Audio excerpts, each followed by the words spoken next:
दोस्तों आज हम ऐसे लोगों की बात करेंगे जिनको ऊपर वाले ने एक नॉर्मल बॉडी नहीं दी थी, नॉर्मल लाइफ नहीं दी थी, पर इस सब के बावजूद इनके पास एक चीज थी, वो सबसे ज्यादा दृढ़ थी और उसे हम कहते हैं एक्स्ट्रा ऑर्डिनरी विजन।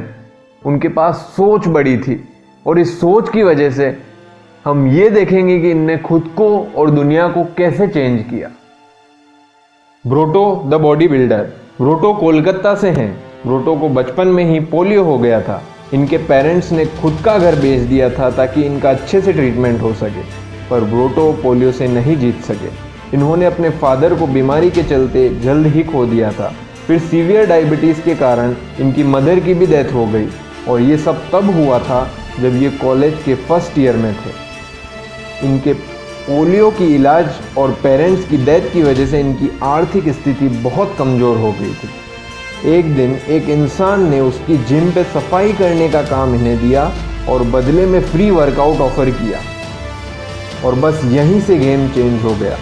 ब्रोटो को अपना पैशन मिल गया और फिर इसी में आगे जाने की ठान ली थी।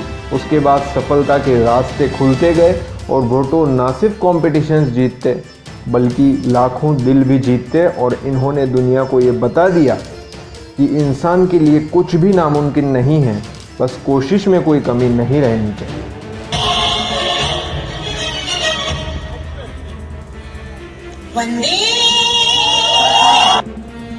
आप लोग पैदल कितना दूर तक चल सकते हैं? कुछ किलोमीटर, उससे ज़्यादा। अब एक अनोखी कहानी है जिसमें एक इंसान बिना पैरों के एक रिकॉर्ड बनाता है और वो कोई ज़मीन पे नहीं चलता बल्कि पहाड़ पे चलता है।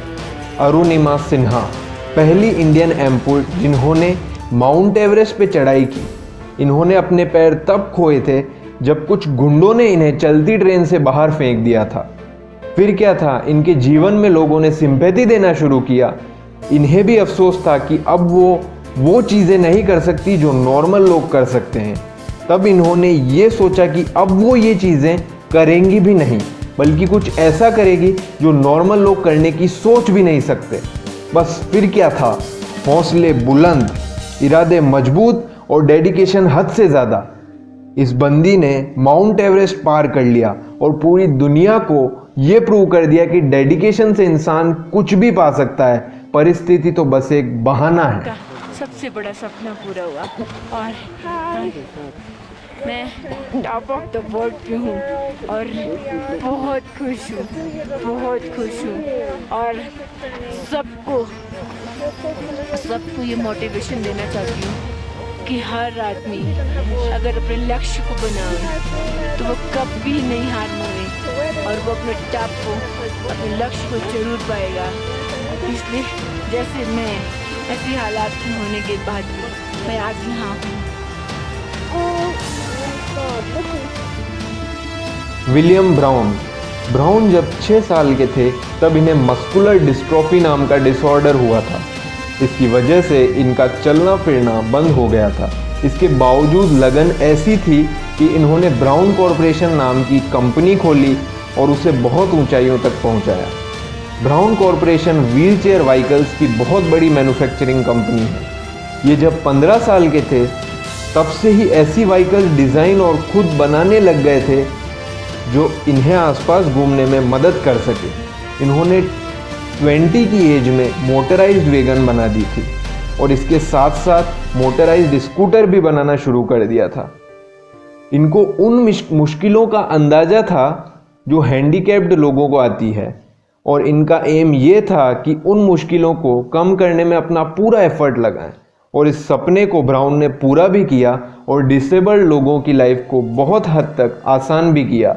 ये the disabled person who change the life of a disabled के लिए फेमस है।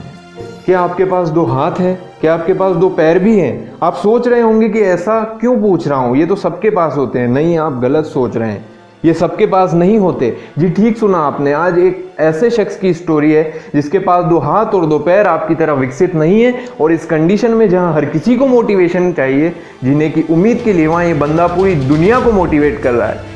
इस शख्सियत का नाम है निक वुजिकिक। मेलबर्न ऑस्ट्रेलिया में इनका बर्थ 4 दिसंबर 1982 को हुआ था। पैदा होते ही बाकी सारे एस्पेक्ट्स में सही थे पर इनको एक डिसऑर्डर जन्म से था। उसे ऑटोसोमल रिसेसिव टेट्रा अमेलिया कहा जाता है। ये एक रेयर कंडीशन है जिसमें बच्चे के हाथ नहीं होते और पैरों के नाम पे बस 2 फीट के पैर 2 अंगूठों के साथ होते हैं। बचपन में फैमिली और खुद निक को बहुत तकलीफ आती थी। नॉर्मल स्कूल में पढ़ाई भी अलाउ नहीं करी इन्हें, जबकि आईक्यू में निक नॉर्मल बच्चों से कहीं ज़्यादा आगे थे। फिर धीरे धीरे वक्त के साथ निक ने अपने पैरों से लिखना, खेलना, टाइप करना सीख लिया था। जब निक 17 की एज में थे तब ग्रुप स्पीच देना शुरू हो गए थे। इन्होंने इस सब के बावजूद कॉमर्स में बैचलर डिग्री ली।